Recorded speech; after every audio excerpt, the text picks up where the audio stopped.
guitarist Ace Frehley, one of the founding members of the rock group Kiss, has died. He was 74. They called him the Spaceman, the wild heart of Kiss, a man who made guitars sound like galaxies colliding. But when news broke that Ace Frehley was gone, the world froze. Then came the shocker. The two people who once pushed him away, Paul Stanley and Gene Simmons, suddenly called him irreplaceable. What changed? Why did the men who built Kiss now bow their heads to the one they lost? In this video, we dive deep into their emotional confession, the untold truth behind their words, and how Ace's death exposed the heart and soul of rock's most explosive band. In late September 2025, Ace was in his private recording studio in New Jersey, working on new songs. He was cheerful, energetic, and full of ideas, fresh from finishing his latest tour, promoting the album 10,000 Volts. He told his team he planned to record 2 more tracks before the year ended. But on the evening of September 25th, everything changed. According to medical reports, Ace slipped and hit his head on a recording device. He was rushed to Morristown Medical Center with a severe brain hemorrhage. Doctors performed emergency surgery to relieve the pressure. He briefly regained consciousness, even joked with a nurse, before complications spread. Within hours, he fell back into a coma. For the next 3 weeks, his ex-wife, Jeanette Treratola, and daughter Monique stayed by his side, taking turns sleeping in the hospital corridor, refusing to leave. Fans across the world lit candles, prayed, and sent thousands of messages filled with love and hope. But by October 10th, doctors told the family there was almost no chance of recovery. Ace's body was strong, but his brain had suffered too much damage. He had lived through so many storms before: car crashes, overdoses, addiction. But this time, even his legendary toughness couldn't save him. On the morning of October 16th, after a closed-door family meeting, the ventilator was removed. At 8:17 a.m., the heart that had powered 5 decades of rock and roll went still. The official cause of death was listed as cerebral hemorrhage caused by head trauma. His family released a heartbreaking statement: "We are devastated and heartbroken." In his final moments, Ace was surrounded by love, prayers, and kind words. His passing is a loss beyond words. The music world fell silent.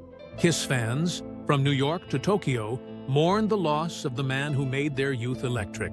Radio stations across the world played Shock Me and New York Groove on repeat. But all eyes turned to 2 men, Paul Stanley and Gene Simmons.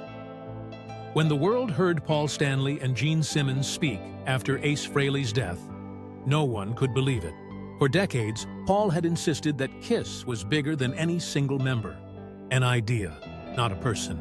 But now, his tone was different. He called Ace a core part of our first chapter, irreplaceable and ever-present in the band's history. For the first time, he admitted what fans had always known deep down, that Ace wasn't just another guitarist. He was the heartbeat of Kiss's earliest fire. Gene Simmons said fewer words, but hit just as hard. No one could have done what Ace did. That simple line said everything. No interviews followed, no press tours, no PR campaigns, just silence and respect. Within hours, the official Kiss website turned completely black.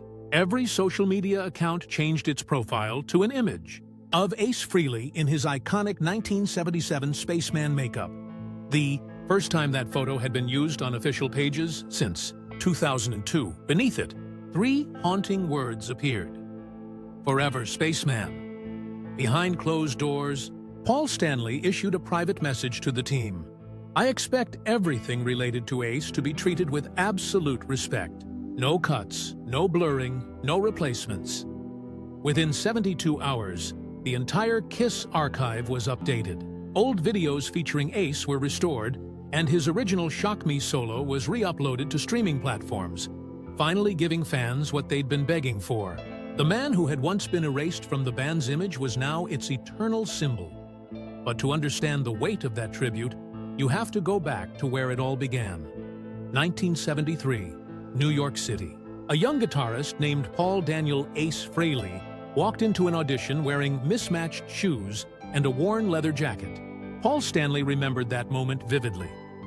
I looked down from the railing and thought, I hope that guy is in the band. From the first note, Ace's guitar didn't just play, it exploded.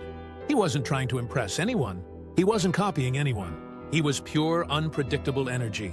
And in that instant, the spaceman was born. The man who would take Kiss out of the clubs and into the cosmos.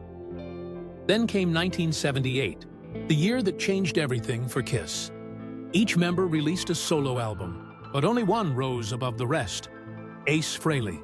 His record exploded with the hit New York Groove, proving that he wasn't just the band's guitarist, he was a star in his own right. For the first time, Ace's talent outshined everyone else. But that success didn't unite Kiss. It tore them apart. The jealousy, control, and competition inside the band grew unbearable. By the early 1980s, Ace's frustration and drinking had reached their peak. After the failure of music from The Elder, he walked away in 1982. Officially, it was for personal reasons.